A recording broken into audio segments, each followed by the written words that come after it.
আজ আমরা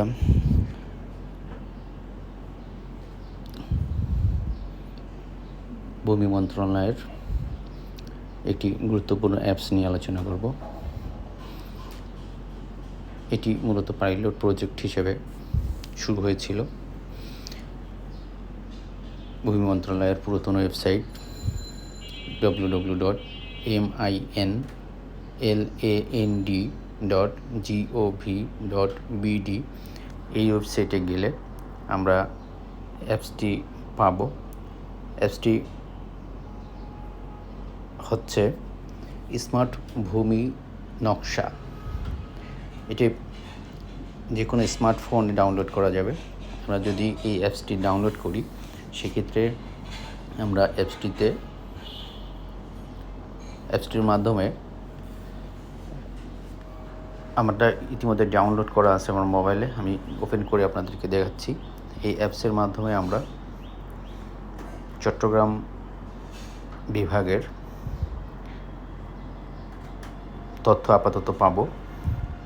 অর্থাৎ চট্টগ্রাম বিভাগের যে কোনো জায়গায় আমরা যদি সিলেক্ট করি তো সেই জায়গার গুগল লোকেশন অনুসারে অথবা স্যাটেলাইট লোকেশন অনুসারে গুগলের, অথবা যদি আমরা বিভাগ, জেলা, উপজেলা বা থানা, মৌজা, সিট বা প্লটের নাম অনুসারেও যদি সার্চ করি আমরা গুগল ম্যাপের সাথে, স্যাটেলাইট ম্যাপের সাথে RS দাগ নম্বরের অবস্থান আমরা দেখতে পাবো।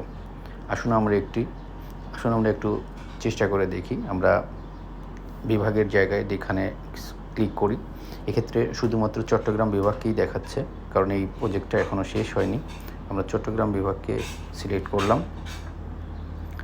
সিলেক্ট করার সাথে সাথে চট্টগ্রাম বিভাগের যে অংশটুকু আছে এটুকু অটোমেটিক্যালি গুগলে সিলেক্ট হয়ে যাবে।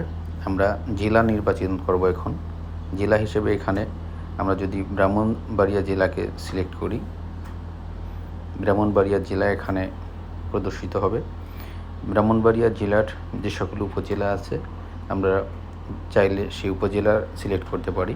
আমরা যদি প্রথম যেটা আছে আখাউড়া সিলেক্ট করি, আখাউড়া উপজেলার যে অংশ সেটুকু ম্যাপে দেখাবে। আমরা মৌজা হিসেবে যদি প্রথম যেটা আছে কৃষ্ণনগর, এই মৌজাকে সিলেক্ট করি তাহলে আখাউড়া উপজেলার কৃষ্ণনগর মৌজার অবস্থান আমাদের দেখাবে।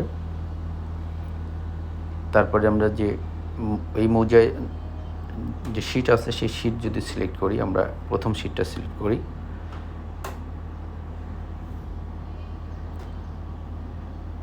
আমাকে প্রথম সিটটাই এখানে দেখাচ্ছে। আমরা চাইলে এখানে যে প্লট আছে নাম্বার বেস, আমরা প্লট যদি সিলেক্ট করি 1 নম্বর RS দাগ নাম্বারটা আমরা যদি সিলেক্ট করি সেই ক্ষেত্রে এখানে 1 নম্বর RS দাগ নাম্বারের স্যাটেলাইটের গুগল ম্যাপের সাথে RS দাগ নাম্বারের ম্যাপের প্যান্টাগ্রাফ ম্যাপ দেখাবে এখানে।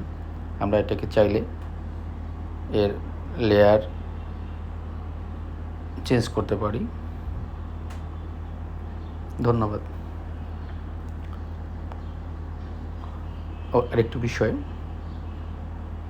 এখানে আপনার লেয়ারের যে বৈশিষ্ট্যগুলো আছে সেক্ষেত্রে কোন ধরনের জমি, এটা কি আবাদি জমি না একফসলি জমি বা কৃষি জমি, সেটাও এখান থেকে জানতে পারবেন। সার্ভেটা মূলত BS জরিপের পর ভিত্তি করে করা। ধন্যবাদ।